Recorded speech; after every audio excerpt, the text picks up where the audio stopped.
Hai again, kita bertemu lagi di lanjutan materi cara berpakaian. Sekarang saya akan memperlihatkan bagaimana menggunakan scarf dan dasi sebagai bagian dari penggunaan seragam khususnya di LPKN Training Center Mataram. Yang pertama, saya akan membutuhkan satu orang model wanita untuk penggunaan scarf. Tolong perhatikan caranya supaya mahasiswi LPKN bisa membuatnya di rumah.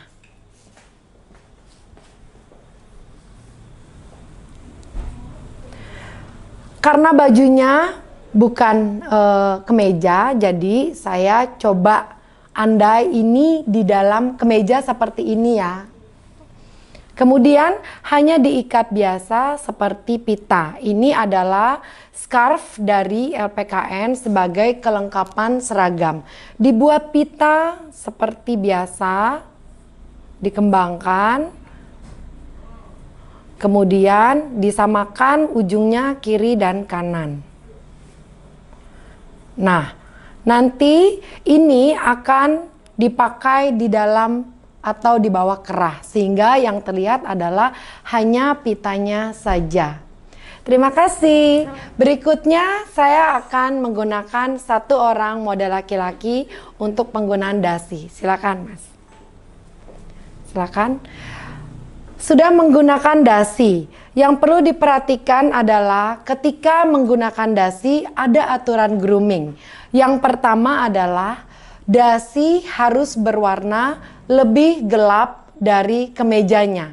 Itu yang paling penting. Ini hanya contoh ya.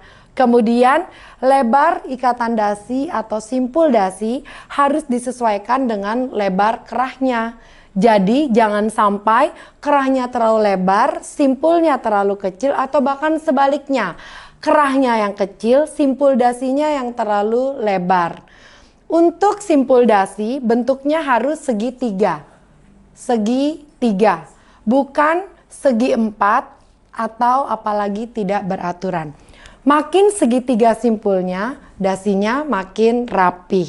Aturan berikutnya adalah panjang dasi tidak boleh melebihi dari ban pinggang dari seorang laki-laki. Naik sedikit boleh, tetapi hanya boleh berjarak 2 atau 3 ruas jari. Jadi tidak boleh seperti ini. Kecuali mereka yang mengikuti fashion atau mode yang terupdate. Mungkin ada yang menggunakan seperti itu. Kita berbicara untuk penggunaan dasi sehari-hari. Berikutnya adalah tentunya panjang lidah dasi tidak boleh lebih pendek dari yang di belakangnya. Jadi yang belakang tidak boleh terlihat ketika dasinya dipakai. Yang terakhir adalah penggunaan tie pin. Ini yang disebut tie pin. Seperti yang teman-teman lihat, teman kita di sini sudah menggunakan tie pin. Ada aturan berkenaan dengan tie pin ini.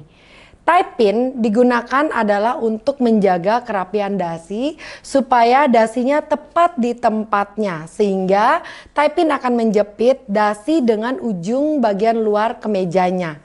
Jadi saya akan perlihatkan aturannya. Yang pertama adalah posisi tie pin adalah di kancing ketiga atau keempat dari kemeja seorang laki-laki. Kita lihat ya. 1, 2, 3, 4 ya. Jadi di sini boleh ketiga atau keempat. Kita akan pasang di bagian yang keempat. Seperti ini. Ya, berikutnya aturan tie pin adalah penjepit dasi atau tie pin tidak boleh lebih lebar dari dasinya. Jadi harus sepadan lebar tie pinnya dengan lebar dasinya.